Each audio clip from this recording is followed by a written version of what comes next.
Oke, jadi hari ini nanti setelah ini aja kita bahas tentang praktikum. Kalau ada masalah ya kita diskusi tentang praktikum juga. Oke, jadi hari ini materinya mengenai evaluasi kesuburan tanah. Ibu, Gugum izin toilet bentar ya, Bu. Oh ya, silakan. Izin ke toilet bentar ya, Bu. Oke, ya, silakan. Oke, jadi evaluasi kesuburan tanah. Ini materi ini akan membahas tentang cara-cara kita untuk mengetahui atau mengecek kesuburan tanah ya. Sebelum kita melakukan budidaya tanaman, sebaiknya kita cek dulu tingkat kesuburan tanahnya. Apakah unsur haranya sudah tercukupi atau belum, begitu ya.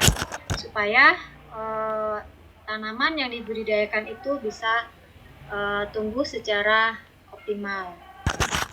Jadi untuk evaluasi kesuburan tanah ini adalah proses mendiagnosis atau mendiagnosa ya masalah-masalah hara dan kemudian kita bisa merekomendasikan perlu ditambah pupuk atau tidak, kemudian berapa yang harus diberikan seperti itu. Apakah harus apakah sudah cukup seperti itu pupuk yang ada di situ sehingga tidak perlu diberikan lagi dan sebagainya. Nah, analisis kesuburan tanah ini bisa dilakukan sebelum dilakukan penanaman atau pada saat tanaman itu sedang ditanam juga bisa. Oke. Jadi ada ini beberapa cara untuk mengevaluasi kesuburan tanah ya. Ada pengujian tanah, jadi tanahnya yang kemudian dianalisis kandungan unsur haranya, misalnya pH-nya, sifat kimianya begitu ya. Kemudian ada yang tanamannya, jaringan tanaman. Nah, untuk jaringan tanaman pun ada yang jaringan tanaman utuh, ada yang hanya bagian tertentu. Kemudian bisa juga dengan cara menganalisis ini untuk ini ya, kalau uji analisis tanaman maupun uji tanah itu bisa untuk memang keperluan budidaya tanaman, misalnya petani seperti itu ya, atau pembudidaya, atau bisa juga untuk penelitian. Tapi kalau untuk percobaan atau penelitian, kita bisa mengevaluasi kesuburan tanah itu dengan metode mixing elemen teknik. Jadi misalnya penanaman menggunakan pot atau polybag di greenhouse atau misalnya di lapangan ya, atau bisa juga dengan uji coba atau trial simple fertilizer ini. Jadi lakukan percobaan pemupukan secara sederhana seperti yang dilakukan peneliti mahasiswa. Nah, itu masuk ke sana juga, masuk ke pengujian pemupukan yang sederhana. Oke. Nah, ini penilaian status unsur hara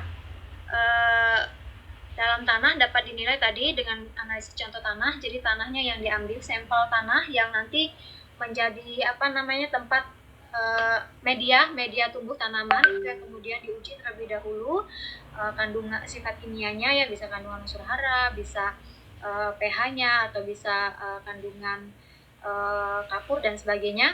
Kemudian mengamati gejala, bisa juga dengan cara kita mengamati gejala atau simptom pertumbuhan tanaman itu secara fisik. Jadi dengan mata menggunakan mata, kemudian kita lihat, kita cek, oh ini keriting seperti itu ya, atau kerdil, atau warna daunnya misalnya ungu, ada bercak-bercak, ada garis-garis dan sebagainya. Oh, berarti dia kekurangan misalnya unsur hara sulfur, atau misalnya kekurangan unsur hara N dan seterusnya. Itu bisa juga dilakukan menggunakan metode yang kedua ini. Jadi melihat secara fisik pertumbuhan tanaman itu. Nah, ini nanti untuk praktikum mahasiswa itu pengamatannya itu menggunakan yang nomor 2 ini ya. Jadi metode mengamati gejala. Jadi nanti selama pemeliharaan tanaman, mahasiswa itu harus cek, itu harus lihat seperti apa gejala pertumbuhannya. Mungkin dia kerdil ya, atau dia warnanya kok kuning misalnya gitu, atau warnanya kok coklat dan sebagainya. Nanti dibandingkan dengan gejala-gejala pertumbuhan tanaman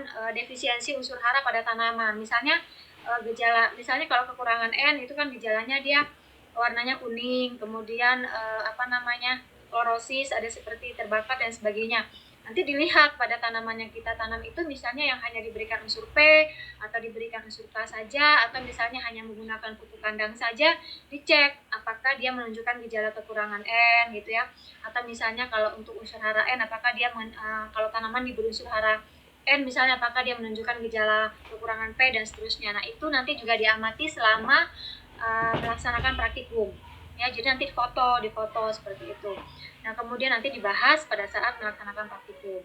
Nah kemudian yang berikutnya adalah analisis contoh tanaman. Nah ini tanamannya yang diambil, jaringan tanaman yang diambil untuk dianalisis ya di lab begitu.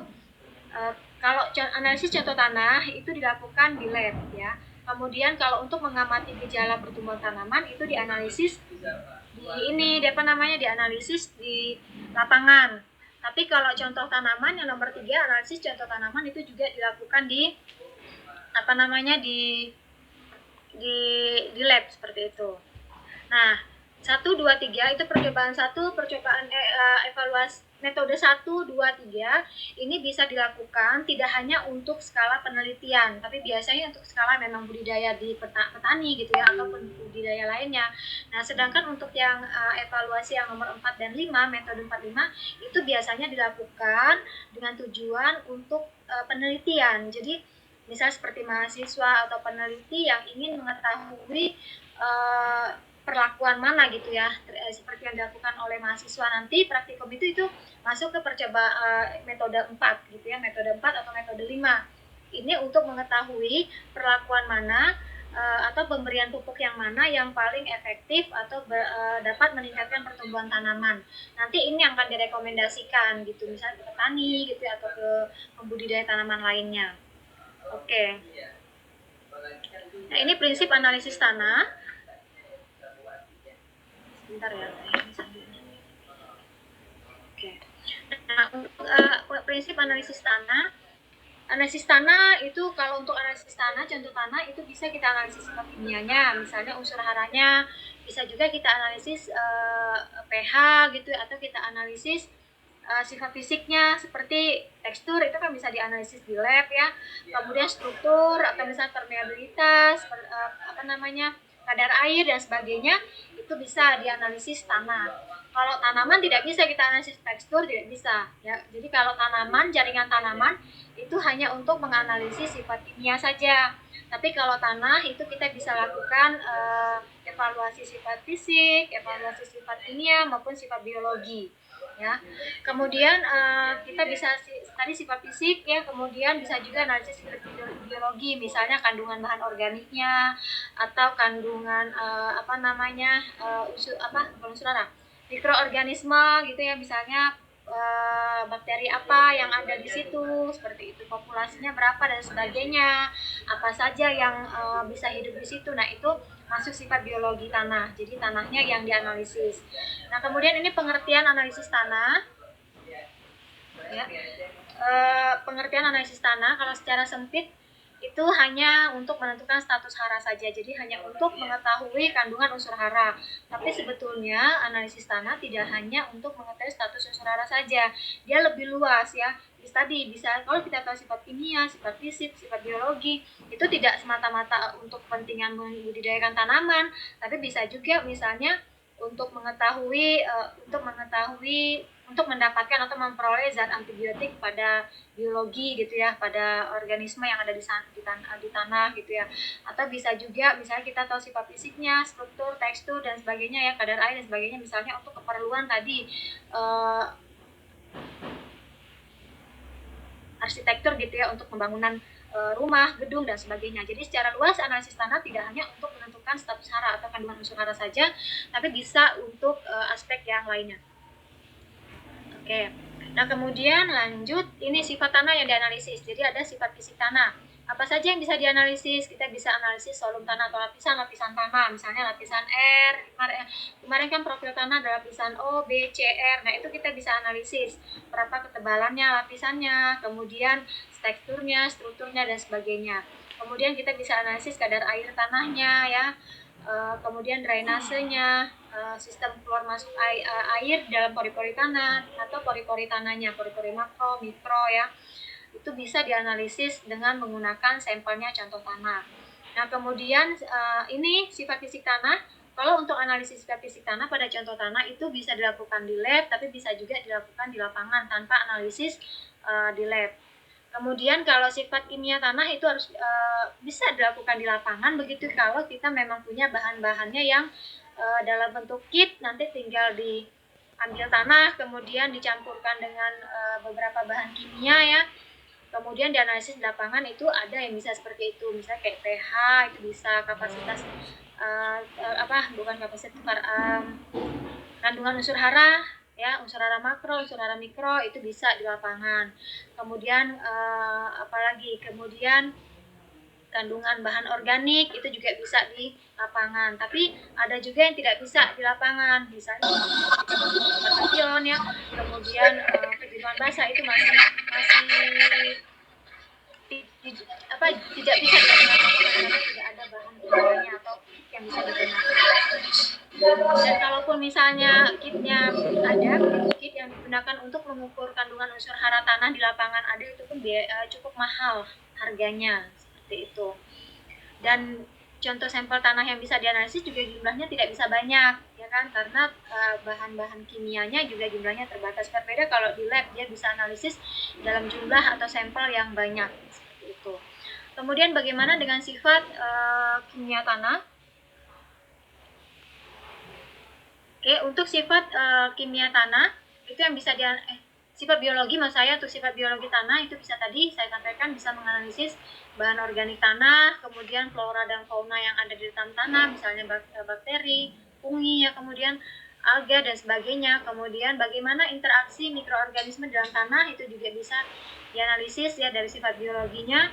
Kemudian polusi tanah, misalnya berapa bahan pencemar yang berasal dari senyawa kimia yang berasal dari pupuk kimia yang mengendap di dalam tanah, misalnya seperti itu, atau berapa kadmium yang mengendap dalam tanah dan sebagainya. Itu sifat biologi tanah. Kemudian data analisis tanah.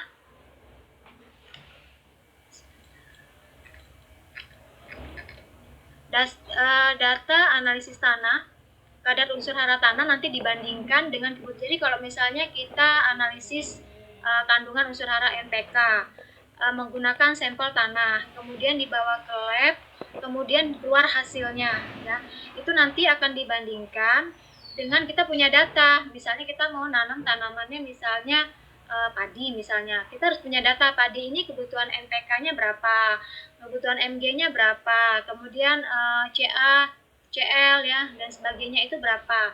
Nanti dibandingkan dengan hasil analisis labnya, hasil analisis lab kita. Kalau ternyata jumlahnya kecil, hasil labnya kecil, rendah begitu ya, berarti kita harus melakukan pemupukan lagi. Gitu. Terutama untuk ini cocok dilakukan analisis evaluasi kesuburan tanah ini cocok dilakukan pada tanah-tanah yang memang kesuburannya rendah. Kalau kesuburannya sudah bagus, misalnya tanah-tanah pegunungan vulkanik ya tidak perlu lagi ya kita lakukan analisis kesuburan tanah. Oke, kemudian jadi nanti status unsur haranya kategorinya ada yang kategori rendah, ada kategori sedang, ada kategori cukup atau tinggi, seperti itu. Oke, kemudian prinsip metode analisa tanah. Jadi prinsipnya pertama bersifat selektif. Jadi harus bisa mengekstraksi bentuk hara yang tersedia saja secara tepat. Jadi harus bisa mengekstraksi. Jadi kita harus sudah analisis tanah itu harus metodenya yang digunakan itu harus bisa menganalisis unsur hara secara tepat. Kemudian sederhana metodenya, mudah dilaksanakan ya. Kemudian cepat, ketelitiannya juga tinggi.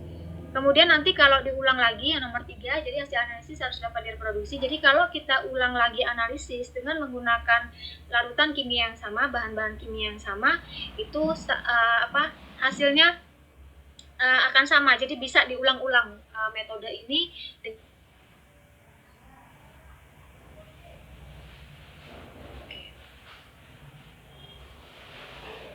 Tanah, jadi bagaimana cara mengambil tanah ya untuk dilakukan pengujian. Jadi pertama, tanah itu harus diambil pada tanahnya posisinya berdekatan dengan daerah perakaran atau rhizosfer.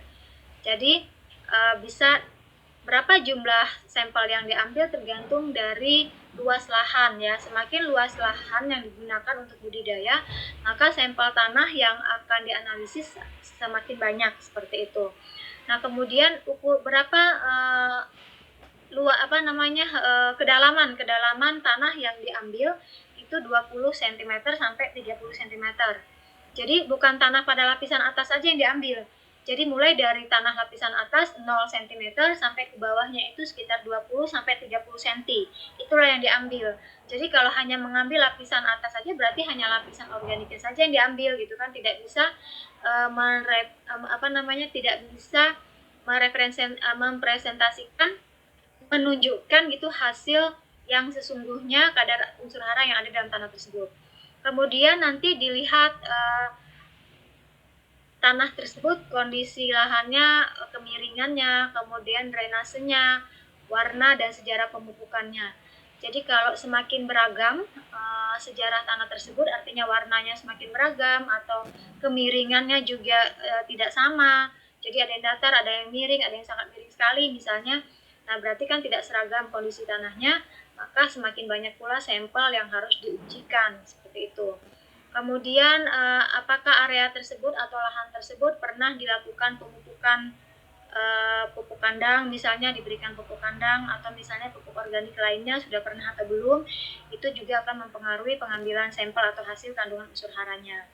Kemudian informasi pelengkap lain juga, ini kalau memang lahan itu sudah pernah dibudidayakan oleh petani ya. Jadi kita harus tahu juga seperti tanaman apa yang sudah pernah dibudidayakan, kemudian bagaimana cara pemupukannya, apakah lebih sering pemupukan kimia atau mereka menggunakan pupuk organik dan sebagainya.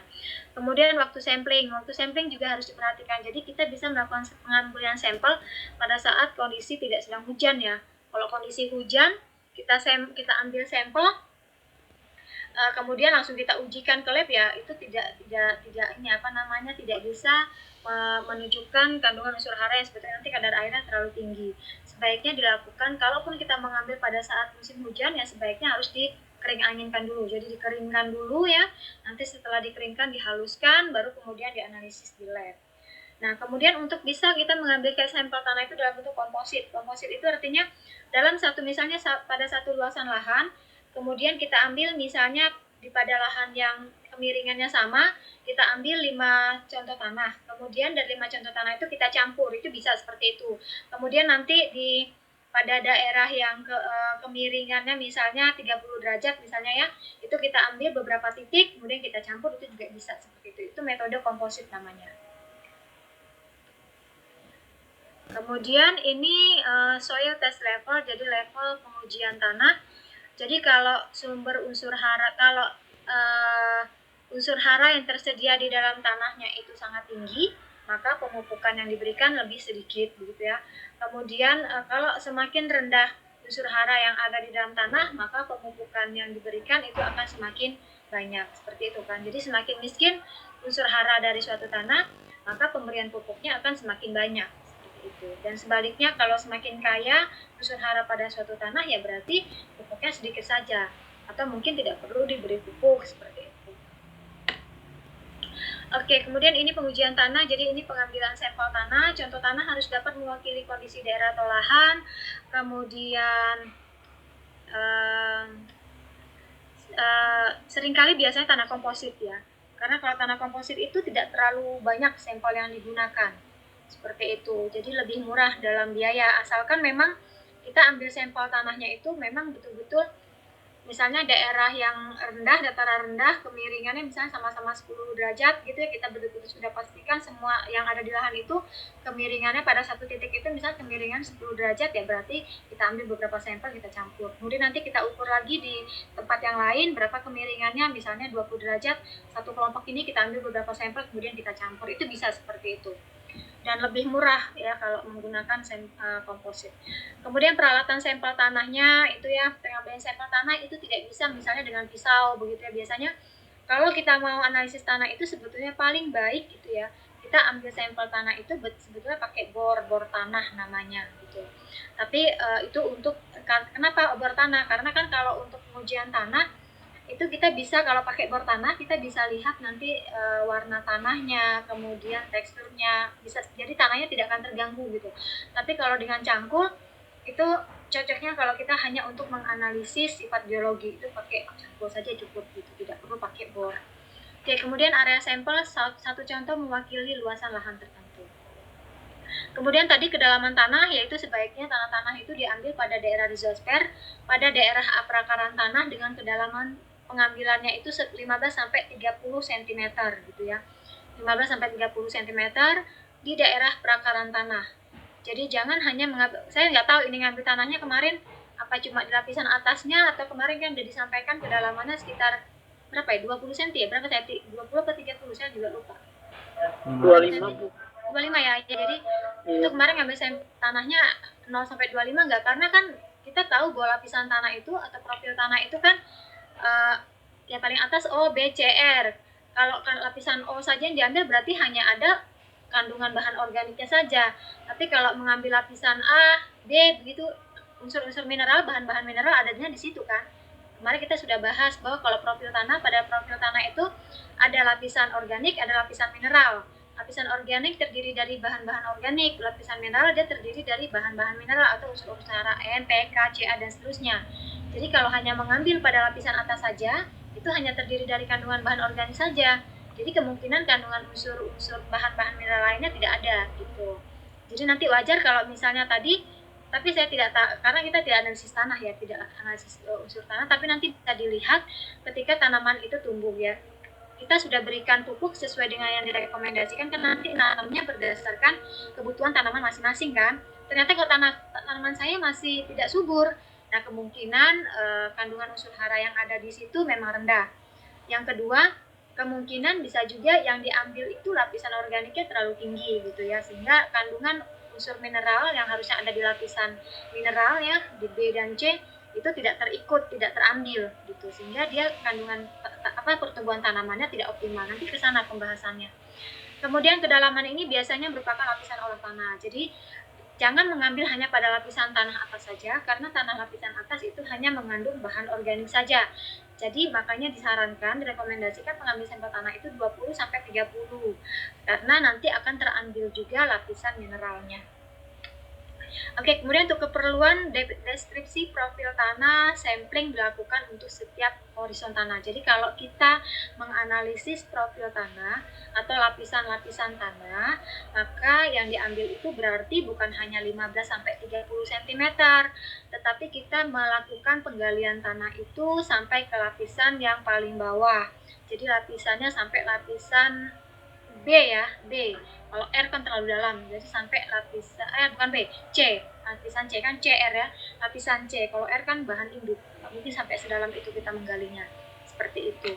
Nah, kemudian waktu pengambilan sampel dapat dilakukan setiap saat asalkan kondisi tanah ya. Kalau tanah dalam kondisi becek ya sebaiknya jangan ambil ya, jangan ambil sampel tanah. Kemudian rekomendasi umum adalah sebaiknya dilakukan pengujian tanah itu ya, sebaiknya 3 tahun sekali. Jadi 3 tahun misal kita nanam ya pada suatu lahan, kemudian 3 tahun kemudian sebaiknya kita uji lagi di lab ya untuk mengetahui sifat fisik, kimia, dan biologinya. Tapi kan biaya untuk analisis ini juga cukup mahal, sehingga tidak semua orang bisa melakukan analisis atau tidak semua petani bisa melakukan analisis 3 tahun sekali gitu.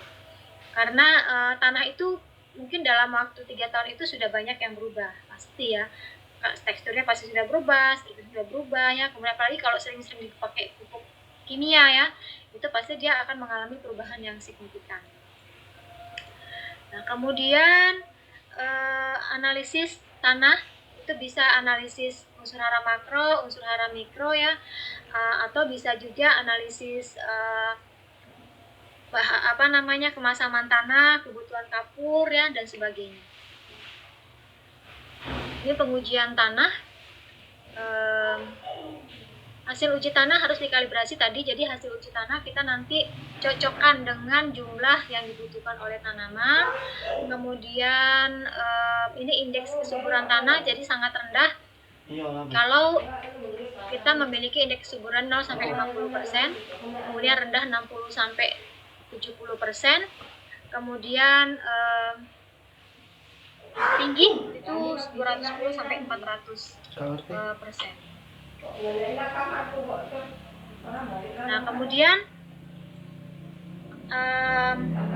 tingkat kesuburan tanah ini respon pupuk terhadap tingkat kesuburan tanah. Jadi semakin tinggi kesuburan tanah, maka pupuk yang diberikan semakin rendah gitu ya. Atau semakin tinggi pupuk yang diberikan apabila pada tanah itu memang rendah kandungan unsur haranya, maka pertumbuhan tanamannya akan semakin tinggi. Oke, kemudian masalah-masalah penting dalam interpretasi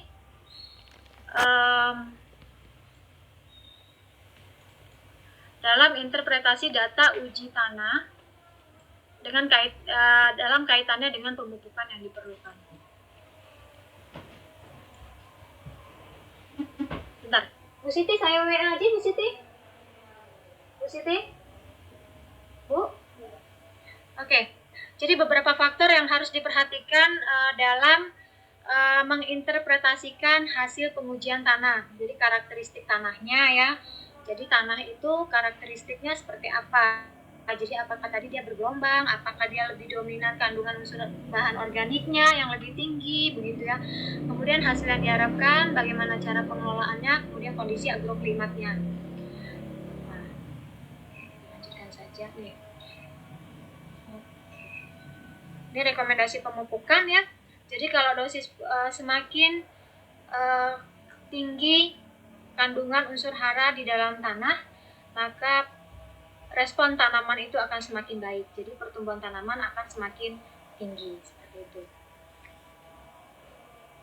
Ini tipe-tipe rekomendasi. Jadi ada yang basic treatment, ada yang annual application, rotation, dan replacement system. Jadi kalau yang basic treatment, pemupukannya itu dilakukan pengujiannya 2-3 tahun ya, untuk memperoleh dosis pupuk akibat. Jadi pada saat kita melakukan budidaya tanaman itu kemudian kita beri pupuk itu kan habis ya, jadi habis digunakan oleh tanaman, atau bisa juga habis karena dia tercuci oleh hujan, curah hujan yang tinggi, atau dia habis karena fiksasi penguapan begitu. Makanya kalau kita melakukan budidaya tanaman, sebaiknya jerami atau sisa-sisa dari bahan tanaman itu tidak dibawa keluar lahan, karena nanti fungsinya juga dia bisa menyediakan unsur hara. Nah, karena dia sudah habis, kemudian berapa jumlah yang habis kan harus dianalisis tanahnya, kemudian nanti baru bisa lagi dilakukan pemupukan gitu. Kemudian ada juga annual application, ini pupuk P dan K ditambahkan pada setiap tanaman dalam rotasi. Jadi kalau kita melakukan rotasi tanaman, misalnya sekarang nanam padi, kemudian nanti nanam jagung misalnya. Nah, itu ada dilakukan penambahan pupuk, tapi kita harus melakukan pengujian tanah dulu. Nah, kemudian ada juga dalam rotasi, jadi faktor yang perlu diperhatikan, pemupukan dilakukan sebelum tanaman itu paling responsif. Jadi pada masa-masa sebelum tanaman itu menunjukkan pengaruh yang signifikan dari pemupukan gitu ya. Kemudian ini ada beberapa jenis tanaman yang memiliki respon yang baik terhadap pemberian pupuk secara rotasi, jadi berganti-gantian. Kemudian ini replacement system, dosis pupuk juga itu akan menentukan berapa jumlah hara yang diambil oleh tanaman. Jadi harus diperhatikan kemampuan tanaman menyediakan unsur hara, kemudian tingkat kecukupan haranya ya, kemudian kemampuan tanaman dalam menyerap unsur hara. Oke. Ini yang tadi berdasarkan contoh tanah, jadi intinya kita bisa melakukan pengujian tanah diambil di lab, kemudian diuji kandungan unsur haranya berapa yang ada di dalam tanah tersebut. Apabila ternyata sedikit kurang begitu ya, maka perlu dilakukan pemupukan. Itu. Nah, berapa jumlah pupuk yang diberikan? Itu kalau memang belum ada rekomendasi dari atau literatur gitu ya, atau rekomendasi misalnya dari dinas dari pihak-pihak yang berwenang begitu, kita bisa melakukan pengujian di lab atau pengujian di lahan lapangan atau di greenhouse, tadi pengujian dengan cara percobaan polybag atau pot ya, kemudian itu bisa direkomendasikan juga. Seperti melakukan penelitian mahasiswa ya, itu bisa direkomendasikan, tapi bukan rekomendasi wajib ya itu karena kalau untuk bisa digunakan petani secara luas itu pengujiannya kan tidak hanya dari hasil penelitian mahasiswa tapi perlu pengujian di skala yang lebih luas seperti itu. Kemudian ini kita melakukan yang kedua, kita bisa menganalisis gejala defisiensi unsur hara berdasarkan sifat fisik pada tanaman. Jadi ini nanti dilakukan oleh mahasiswa selama memelihara tanaman ya. Jadi nanti dicek daunnya ya. Saya pernah berikan materi tentang hubungan hara tanah dan tanaman. Di situ ada contoh atau gejala-gejala ketika tanaman mengalami kekurangan unsur hara, bisa kekurangan unsur hara N, gejalanya seperti apa itu ada di materi itu. Kekurangan unsur hara P, kekurangan unsur hara K dan seterusnya itu ada di sana. Jadi nanti bisa dilihat dibandingkan dengan hasil praktek mahasiswa. Oke, nanti difoto jangan lupa. Nah, ini gejala efisiensi unsur hara ini jadi kita ngecek tanaman, itu tanamannya itu tumbuhnya normal atau tidak. Apakah ada masalah pada daunnya, batangnya, apakah busuk, apakah batangnya itu lunak begitu ya, kadar airnya terlalu tinggi. Nah, itu bisa kita lihat, kita cek. Nah, kemudian gejala ini bisa dalam bentuk ini. Jadi gejala-gejala yang muncul itu apa saja yang bisa diamati, misalnya kegagalan pertumbuhan pada saat perkecambahan. Ya, pada saat perkecambahan ini masuk dalam pembibitan ya kan, mahasiswa melakukan perkecambahan atau pembibitan, kemudian pertumbuhannya itu gagal. Di foto nggak kemarin, saya nggak tahu deh, di foto atau tidak kemarin ya. Kegagalan pada saat menyemai. Di foto Bu. Di foto ya. Kemudian di foto nanti dibahas kemungkinannya. Jadi tidak perlu data yang akurat karena kan kita memang tidak melakukan analisis di lab gitu ya. Kalau mau valid penyebabnya harus dianalisis di lab, tapi kan kita tidak lakukan itu. Jadi carilah kemungkinan-kemungkinan yang bisa menjadi penyebab. Kenapa benih itu tidak tumbuh ketika disemai atau tidak berkecambah? Bisa jadi karena ya bisa masalah kadar air yang terlalu tinggi pada medium ya. Jadi kalau pada saat medium itu terlalu basah, benih bisa busuk sehingga dia mati. Kemudian karena kehujanan mulu kali ya Bu? Kenapa? Kehujanan mulu kali ya Bu? Ya bisa jadi. Saya nggak tahu bibitnya itu pakai penutup atau di luar gitu loh, di lahan terbuka. Di teras, cuman kan kalau hujan gede suka kena angin, bukan ini udah berapa hari hujan terus itu jadinya busuk. Iya, jadi menyemai itu tidak bisa di lahan yang langsung terkena sinar matahari, langsung di bawah hujan ya. Jadi terkena hujan langsung itu juga dia tidak bagus. Makanya biasanya Bu, ngecambahinnya saya pakai itu dulu Bu, pakai tisu gitu, tisu udah kecambah baru ditaruh di itu. Bisa gitu. Atau bisa juga disungkup, ditutup ya, misalnya pakai ya, kemudian ditaruh situ benihnya, pakai medianya disungkup. Tapi nanti harus disiramnya juga kan disemprot saja, bukan disiram pakai air, pakai ember disiram gitu enggak. Pakai gembor gitu Bu. Pakai gembor. Itu jangan pakai gayung ya, tapi pakai disemprot ya, karena kan dia medianya juga sedikit gitu loh. Jadi nanti sampai tergenang-genang, sampai basah-basah, sampai benihnya itu melayang-layang di atas air, jangan sampai seperti itu. Disemprot saja gitu loh penyiramannya itu. Karena kan dia kecil juga gitu loh, medianya juga sedikit kecil ya. Nah, kemudian atau bisa juga ini gejala tanaman yang kita lihat itu bisa juga pertumbuhan tanaman yang sangat kerdil. Misalnya harusnya dia sudah tanaman cabenya misalnya harusnya sudah tingginya misalnya sudah 30 cm misalnya selama 1 bulan itu misalnya seharusnya sudah 30 cm. Tapi kok ini sudah 2 bulan, sudah 3 bulan misalnya